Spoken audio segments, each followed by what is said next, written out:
Students ತರ ಕುತ್ಕೊಳ್ಳಿ ನಿಮ್ಮನ್ನ ಕುತ್ಕೊಳ್ಳೋಕ್ಕಾಗಲ್ಲ,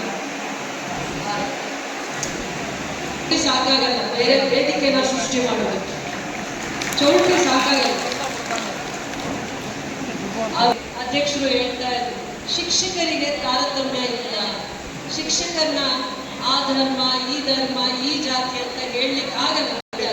ಯಾವಾಗ ಗುರು ಫಸ್ಟ್ ಶಿಷ್ಯರಾಗಿ ಎಲ್ಲಾನ ಕಲಿತಾರೆ, ಗುರುವೇ ಶಿಷ್ಯರಾಗಿ ಎಲ್ಲ ಕಲಿತು ನನ್ನನ್ನ ಕುರಾನ್ ಓದಿ ಅಲ್ಲಿ ನನಗೆ ಬರಲ್ಲ, ನಾನು ಕಲ್ತಿಲ್ಲ ಆದ್ರೆ ಭಕ್ತಿ ಇದೆ, ಶ್ರದ್ಧೆ ಇದೆ.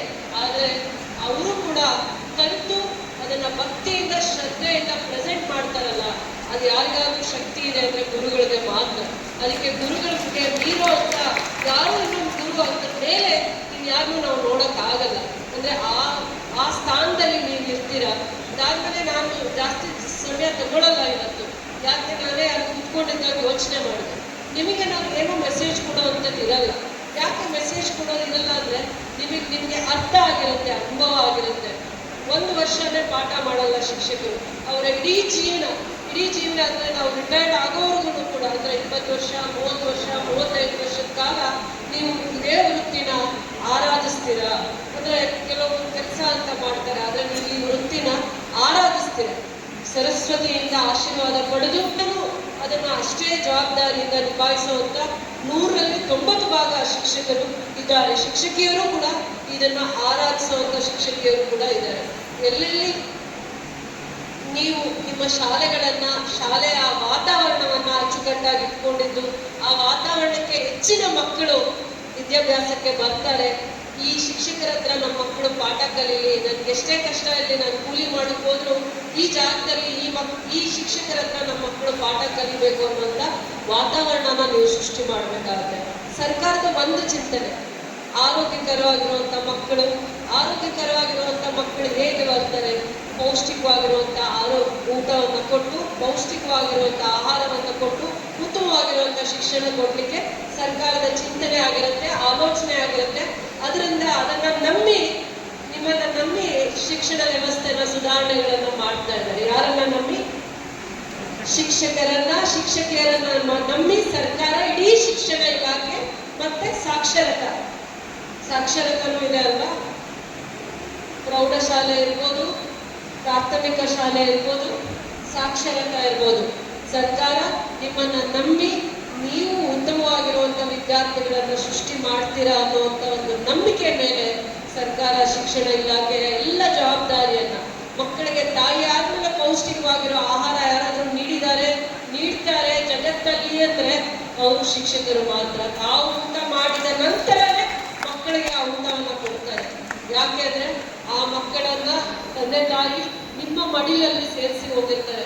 ಆ ತಾಯಿ ಕೆಲ್ಸಕ್ಕೆ ಹೋಗುವಾಗ ಒಂದ್ ವ್ಯಕ್ತಿ ಏನಂದ್ರೆ, ನನ್ನ ಮಕ್ಕಳು ಇವತ್ತು ಟೀಚರ್ ಹತ್ರ ಇದ್ದಾರೆ, ಬೆಳಗ್ಗೆ 10 ಗಂಟೆಯಿಂದ ಸಂಜೆ 4 ಗಂಟೆವರೆಗೂ ಇಲ್ಲಿ ಅವರು ರಕ್ಷಣೆ ಮಾಡ್ತಾರೆ.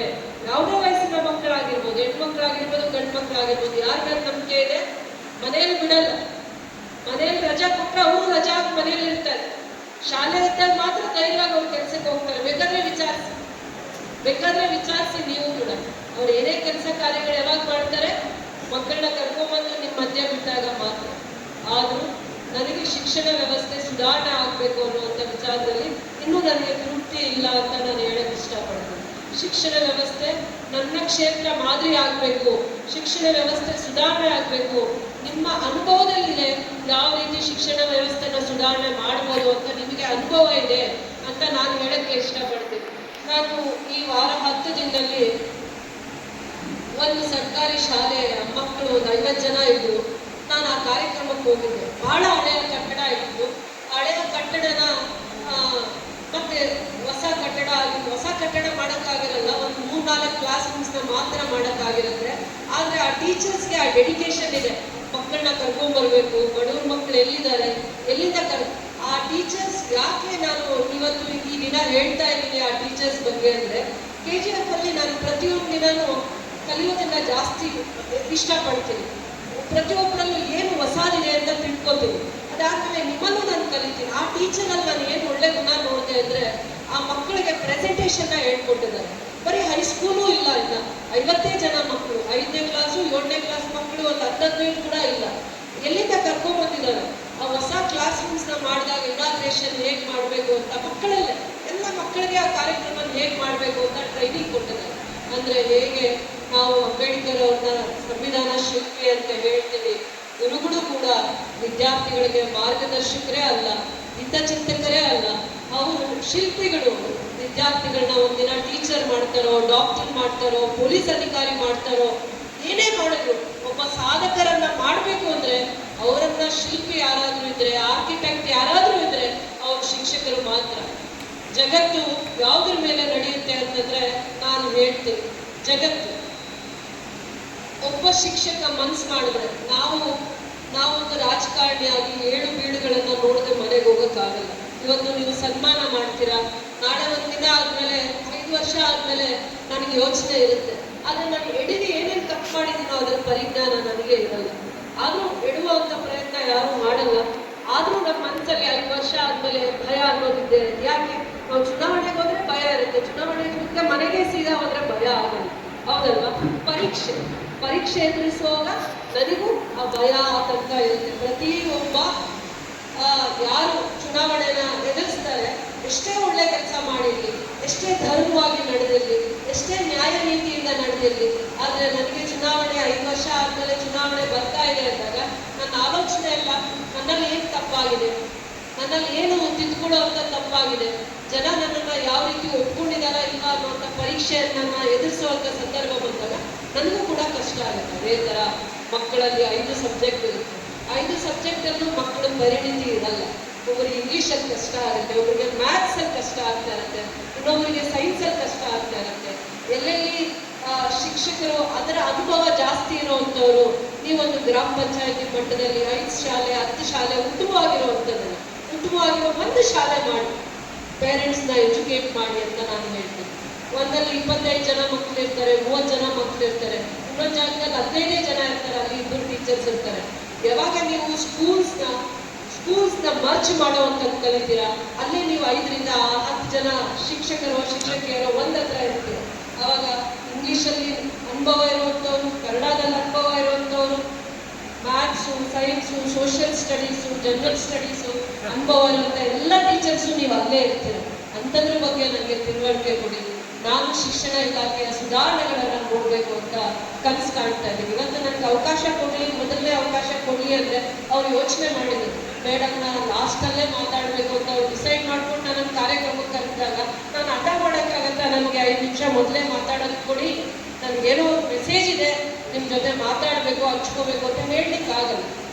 ಅದು ಶಿಕ್ಷಣ ಇಲಾಖೆಯಲ್ಲಿ ಇವತ್ತಿರುವಂಥ ಮಂತ್ರಿಗಳು ಕೆಲವೊಂದು ಸುಧಾರಣೆಗಳನ್ನ ತರಬೇಕು ಅಂತ ಆಲೋಚನೆ ಮಾಡ್ತಾ ಇದ್ದಾರೆ. ಅವರಿಗೆ ಚಿಂತನೆ ಇದೆ.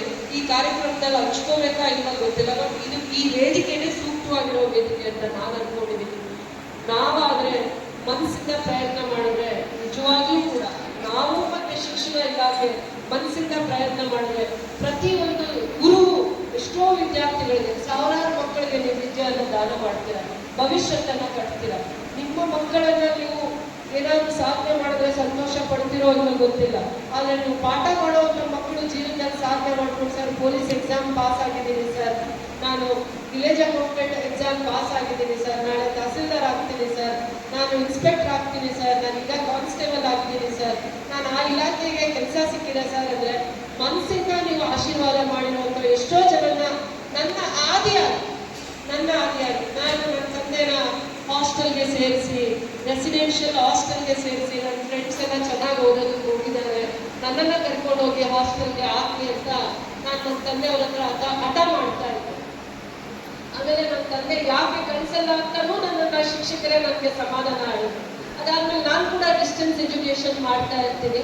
ಅವಾಗ ನಾನು ಕೇಳ್ತೀನಿ, ನನಗೆ ಆ ಫ್ರೀಡಮ್ ಸಿಗಲಿಲ್ಲ, ಈಗ ನೀವು ನಿಮ್ಮ ಮಕ್ಕಳನ್ನ ನೀವು ಹಾಸ್ಟೆಲ್ ಆಗಿ ಡಾಕ್ಟರ್ ಓದಿಸ್ತೀರಾ, ಇಂಜಿನಿಯರ್ ಓದಿಸ್ತೀರಾ, ನಾನು ನನ್ನ ತಂದೆನ ಧೈರ್ಯವಾಗಿ ನನ್ನನ್ನು ಹಾಸ್ಟೆಲ್ಗೆ ಹಾಕಿ ನನ್ಗೆ ಈ ಥರ ಹೈಯರ್ ಸ್ಟಡೀಸ್ ಮಾಡಿಸಿ ಅಂತ ನಾನು ನನ್ನ ತಂದೆ ಮುಂದೆ ಇವತ್ತು ನನ್ನ ಭಾವನೆಗಳನ್ನ ಹೇಳ್ಕೊಳಕ್ ಆಗಲಿಲ್ಲ ಅಂದಾಗ ನನಗೆ ಅದಕ್ಕೆ ತಿಳಿ ಹೇಳ್ತಾ ಇದ್ರು, ನನ್ನ ವಯಸ್ಸಿಗೆ ತಿಳಿ ಹೇಳ್ತಾ ಇದ್ರು. ಆದರೂ ನನಗೆ PhD ಯಲ್ಲಿ ಮಾರ್ಗದರ್ಶಕರಿರ್ಬೋದು, ನಾನು ಏನೇ ಓದ್ಕೋಬೇಕಾದಾಗ ನನಗೆ ಅವರ ಪಾಠ ಮಾಡಿದ ಆ ಟೈಮ್ನ ಬಿಟ್ಟು ಮತ್ತೆ ನನಗೆ ಅಂತ 1 ಗಂಟೆ 2 ಗಂಟೆ ಕಾಲ ಮಾಹಿತಿಯನ್ನ ಕೊಡೋದಕ್ಕೋಸ್ಕರ ನನ್ಗೆ ಎಲ್ಲಿದ್ರೆ ಅಲ್ಲಿ ಹುಡ್ಕೊಂಬಂದು ಪಾಠ ಮಾಡ್ತಾ ಇರೋದಕ್ಕೋಸ್ಕರ ಗುರುಗಳ ಬಗ್ಗೆ ವಿಶೇಷವಾಗಿರುವಂಥ ಭಕ್ತಿ, ಅವನ್ನ ಆರಾಧಿಸುವಂಥ ಗುಣ ನನ್ನಲ್ಲಿ ಬೆಳೆಸ ನಡೆಸ್ಕೊಂಡಿದ್ದೀವಿ. ಪ್ರತಿ ಹಂತದಲ್ಲಿ ನನ್ನ ವಯಸ್ಸು ಯಾವುದೇ ಇರ್ಬೋದು, ಆ ವಯಸ್ಸಲ್ಲಿ ತಿಳಿ ಹೇಳ್ತಾ ಇದ್ದಿದ್ದು, ಅರ್ಥ ಮಾಡ್ಕೊಂಡು ನಮ್ಮನ್ನು ಅರ್ಥ ಮಾಡ್ಕೊಂಡು ಬುದ್ಧಿ ಹೇಳ್ತಾ ಇದ್ದಿದ್ದು ನೋಡಿದಾಗ ನನ್ನ ಮನಸ್ಸಲ್ಲಿ ಜಾಸ್ತಿ ಜಾಗನ ಗುರುಗಳೇ ತುಂಬಿಕೊಂಡಿದ್ದಾರೆ. ತಾಯಿ ಕೋಪ ಬಂದಾಗ ಒಂದು ಆಗ್ತಾರೆ, ಎಲ್ಲ ಕಣ್ಮಗಳು ಸಮಾಧಾನವಾಗಿ ಹೇಳಲ್ಲ. ತಂದೆ ಕೋಪ ಬಂದಾಗ ಗೌರವ ಕಳಿಬೇಡಿ, ನಾನು ಎಷ್ಟೋ ಗೌರವ ಸಂಪಾದನೆ ಮಾಡಿದ್ದೀನಿ, ಆ ಗೌರವ ನೀವು ಸಂಪಾದನೆ ಮಾಡೋಕ್ಕಾಗದೆ ಉಳಿಸ್ಬಿಟ್ಟು ಹೋಗಿ, ನೀವು ನಾನು ಗೌರವನ ಸಂಪಾದನೆ ಮಾಡಿರೋಷ್ಟು ನೀವು ಉಳಿಸಿ ಕಾಪಾಡಿ ಅಂತ ಹೇಳ್ತಾರೆ. ಈ ಥರದ್ದೇ ಹೇಳ್ತಾರೆ. ಆದರೆ ಗುರುಗಳು ಮಾತ್ರ ಮಾಡುವಂಥ ತಪ್ಪನ್ನ ಮಾಡಬೇಡಕ್ಕಂತ, ಇದನ್ನು ಈ ರೀತಿ ನಡ್ಕೋ, ಈ ರೀತಿ ಮಾಡುವಂಥ ಮಾರ್ಗದರ್ಶಕರಾಗಿರ್ತೀರ. ಜೀವನದಲ್ಲಿ ಮಾರ್ಗದರ್ಶಕರು ಪ್ರತಿಯೊಂದು ವಿದ್ಯಾರ್ಥಿಯ ಬಗ್ಗೆ ಭವಿಷ್ಯವನ್ನು ಚಿಂತನೆ ಮಾಡ್ತೀರ. ಆಗ ಕ್ಲಸ್ಟರ್ಸ್ ಅಲ್ಲಿ ಕೆಲಸ ಮಾಡ್ತೀರಾ, ಮತ್ತೆ ಪ್ರತಿಯೊಂದು ವಿಚಾರದಲ್ಲೂ ತಿಳುವಳಿಕೆ ಇದೆ, ಅನುಭವ ಇದೆ.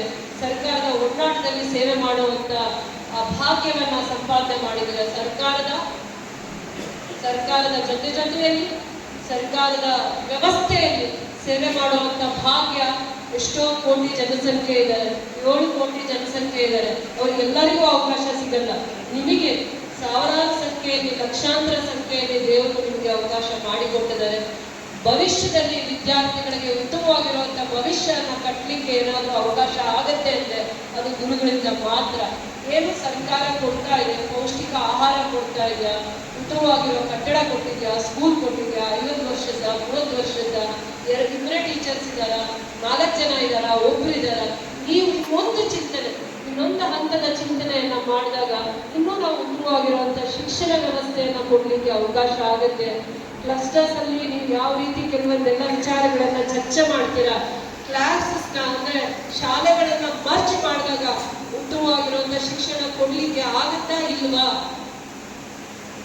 ಆಮೇಲೆ KPS ಸ್ಕೂಲ್ಸ್ ನ ಮಾಡ್ತಾ ಇದ್ದಾರೆ ಸರ್ಕಾರದ ಹಂತದಲ್ಲಿ. ಅದರ ಉಪಯೋಗ ಏನು? ಎಲ್ಲರೂ ಇವತ್ತು ಇಂಗ್ಲಿಷ್ ಮೀಡಿಯಂ ಇದೆಯಾ, ನಮ್ಮ ಮಗನ ಸೇರಿಸ್ಬೇಕು, ನಾನು ಯಾವುದೇ ಒಂದು ಕೂಲಿಗೆ ಹೋದ್ರೂ ಪರವಾಗಿಲ್ಲ, ನನ್ನ ಮಕ್ಕಳು ವಿದ್ಯಾವಂತರಾಗಲಿ ಅನ್ನುವಂಥ ಯೋಚನೆ ಬರ್ತಾ ಇದೆ ಎಲ್ಲ ಪೇರೆಂಟ್ಸ್ ಅಲ್ಲಿ. ನೀವು ಎಷ್ಟೇ ಕನ್ವಿನ್ಸ್ ಮಾಡಿದ್ರು ನಿಮ್ಗೆ ಗೌರವ ತೋರಿಸ್ತಾರೆ, ಅದರ ಮಗುನ ಕರ್ಕೊಂಡೋಗಿ ಯಾವ ಸ್ಕೂಲಲ್ಲಿ ಸೇರಿಸ್ತಾರೆ, ನಿಮಗೆ ಗೌರವ ಸೋರಿಸ್ತಾರೆ. ನೀವು ಬೆಳಗ್ಗೆ ಎದ್ದು ಬಸ್ ಹಿಡಿದು ಊರಿಗೆ ನಡ್ಕೊಂಡು ಬರ್ತಾ ಇದ್ದಾರೆ, ನಮ್ಮ ಊರ್ ಮೇಡಮ್ ಬರ್ತಾ ಇದ್ದಾರೆ, ಹೆಡ್ ಮಿಸ್ ಬರ್ತಾ ಇದ್ದಾರೆ, ಟೀಚರ್ ಬರ್ತಾ ಇದ್ದಾರೆ. ಆದ್ರೆ ಮಗುನ್ ಕರ್ಕೊಂಡು ಹೋಗಿ ಬ್ಯಾಂಕಲ್ಲಿ ಇದ್ರಲ್ಲಿ ಎಲ್ಲಿ ಬಿಡ್ತಾ ಇರ್ತಾರೆ, ಪ್ರೈವೇಟ್ ಸ್ಕೂಲ್ಸ್ಗೆ ಬಿಡ್ತಾ ಇರ್ತಾರೆ. ಆ ವ್ಯವಸ್ಥೆ ಬದಲಾವಣೆ ಮಾಡಬೇಕು. ಯಾವತ್ತು ಸರ್ಕಾರಿ ಶಾಲೆಗಳಲ್ಲಿ ಪ್ರೈವೇಟ್ ಸ್ಕೂಲ್ಸ್ ಅಲ್ಲಿ ಏನ್ ಸ್ಟ್ರೆಂತ್ ಇದೆ ಅದನ್ನ ನೀವು ಸರ್ಕಾರಿ ವ್ಯವಸ್ಥೆಯಲ್ಲಿ ತರೋ ಅಂತ ಒಂದು ರೆವಲ್ಯೂಷನರಿ, ಒಂದು ರಿಫಾರ್ಮ್, ಒಂದು ಕ್ರಾಂತಿಕಾರಿ ಹೆಜ್ಜೆನ ನನ್ನ ಕ್ಷೇತ್ರದಲ್ಲಿ ಮಾದರಿ ಮಾಡಿ ಪ್ರತಿಯೊಂದು ಸತಿನೂ ನನ್ನನ್ನು ಕರೆದು ಹೇಳ್ತಾರೆ. ಇಂಥದೆಲ್ಲ ವಿಚಾರಗಳಲ್ಲಿ ತಿದ್ಕೋಬೇಕು, ಬದಲಾವಣೆ ಮಾಡ್ಕೋಬೇಕು. ಒಂದೇ ಒಂದ್ಸತಿ ನನಗೆ ನಿಮ್ಮನ್ನು ನೋಡಿದಾಗ ತುಂಬಾ ಗೌರವ, ಹೆಮ್ಮೆ.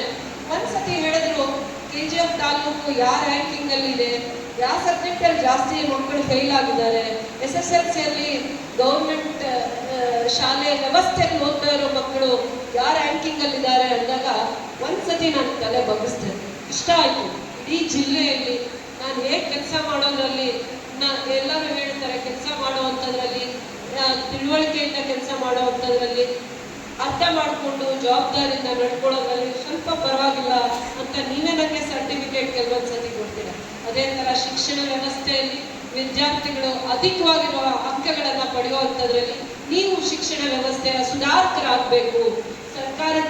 ಸರ್ಕಾರ ನಿಮ್ಮ ಬೆನ್ನಿಂದ ನಿಂತ್ಕೊಳ್ಳುತ್ತೋ, ನೀವು ಸರ್ಕಾರದ ಹಿಂದೆ ನಿಂತು ಶಿಕ್ಷಣ ವ್ಯವಸ್ಥೆಯನ್ನ ಗಟ್ಟಿ ಮಾಡ್ತಿರೋ, ನಿಮ್ಮಿಂದ ನಾನು ಈ ನಿರೀಕ್ಷೆಯನ್ನ ಮಾಡ್ತೀನಿ. ಇವತ್ತು ಸಂಭ್ರಮದ ದಿನ, ವಿಚಾರವಂತಿಕೆಯ ದಿನ.